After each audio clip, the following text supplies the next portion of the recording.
Hello everyone, Bondkellum here.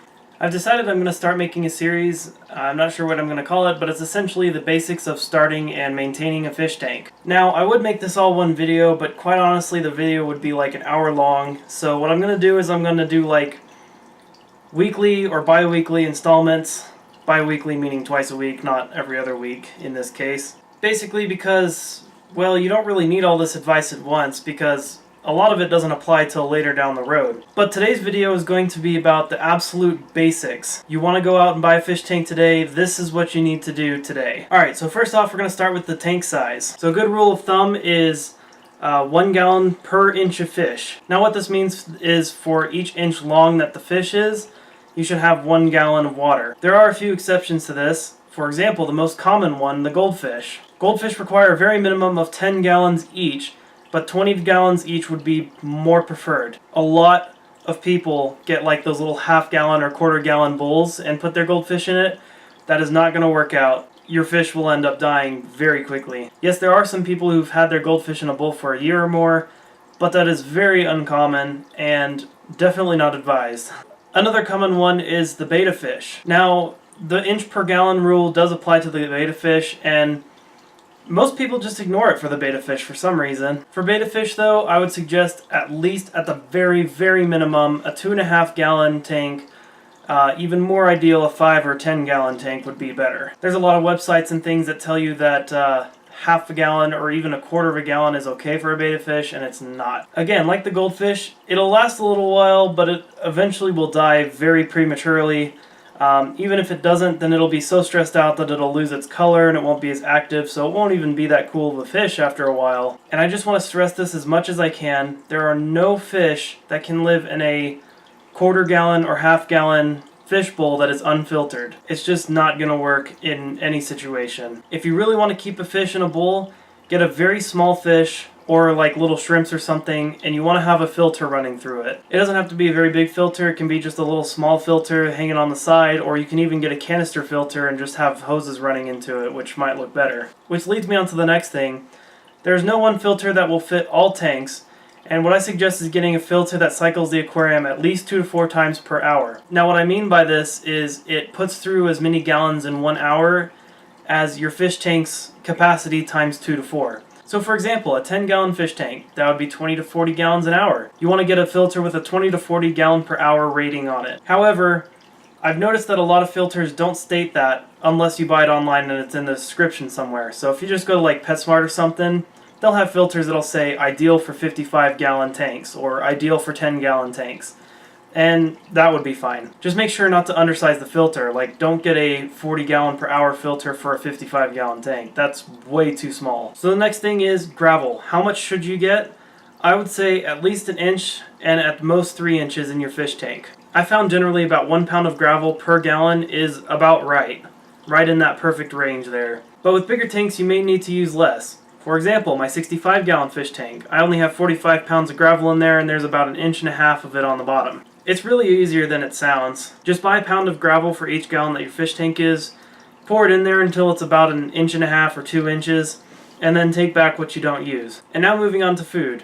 When you go to buy a fish, there's usually a tag saying what food they eat. You just want to look for the food that it says and use it. Very simple. As far as how often you should feed them, you should feed them 2 to 3 times a day. I like to stick with 2 because 3 seems a bit excessive for my tanks. And what you want to do for the first few days, or maybe even a week, is you just want to sit there and put a little bit of food in the tank and wait for them to eat it, and then put more in and wait for them to eat it, and do this for 2 or 3 minutes. However much they eat in that span of time is how much you should feed them.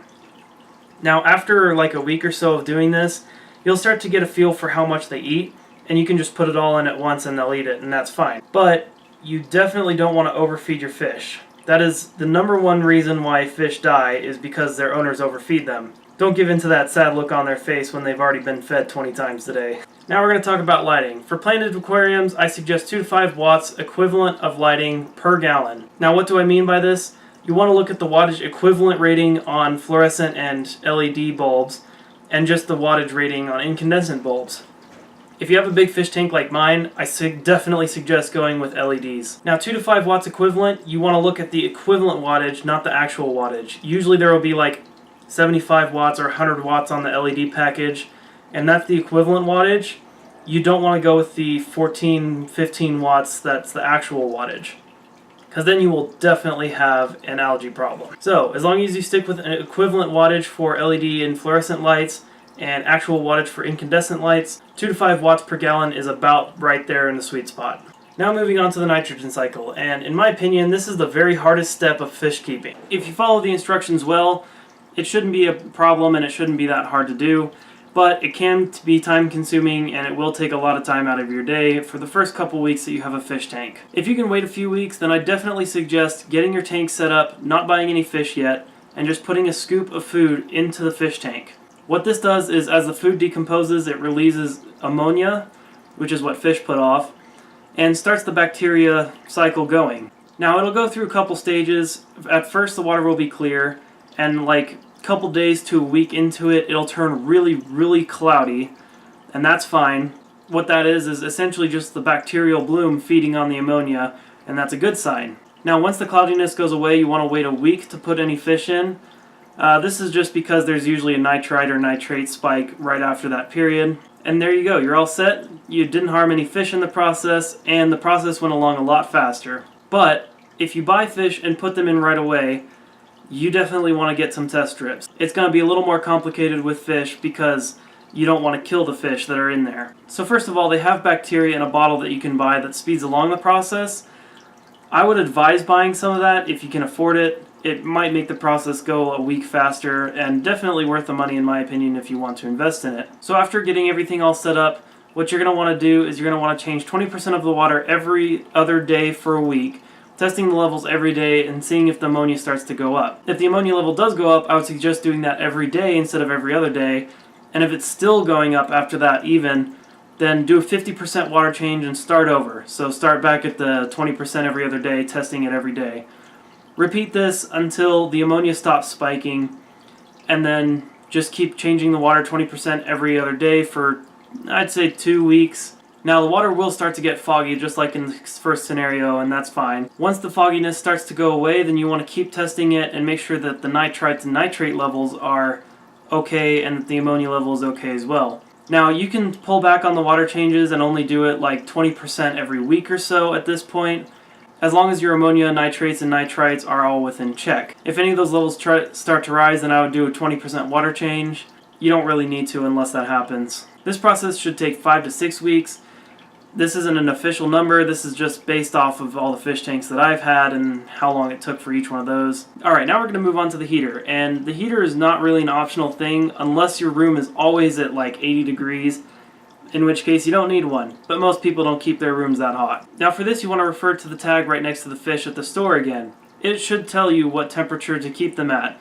Most commonly it's like 78 degrees, 79 degrees, 85 degrees. You just want to get a heater that's preset to that temperature according to the tag. You could also get an adjustable heater too, which you can change between temperatures.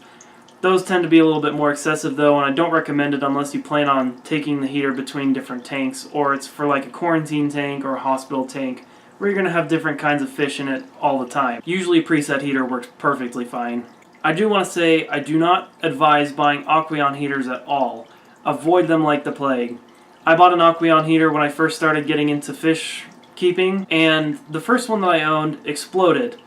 Literally, and it released all this stuff into the fish tank which killed my fish and blew my breaker. It wasn't a fun experience, and although they did replace the heater, the second heater then just got stuck on somehow and overheated and again killed all my fish. Now to have 2 heaters fail catastrophically like that, that's just a very weird coincidence or very poor quality control on their part. And I'm thinking it's more of the quality control on their part, considering how many reviews I've seen on the internet that have stated similar situations like that. Plus on top of that, their warranty states that they'll replace the livestock in your fish tank if the heaters cause death of fish, and they did not hold up to that promise. So there's my experience on Aquarium heaters for you. Get anything except Aquarium heaters. The heaters I currently use and have used for a year and a half now are Tetra heaters. I just bought them at Walmart.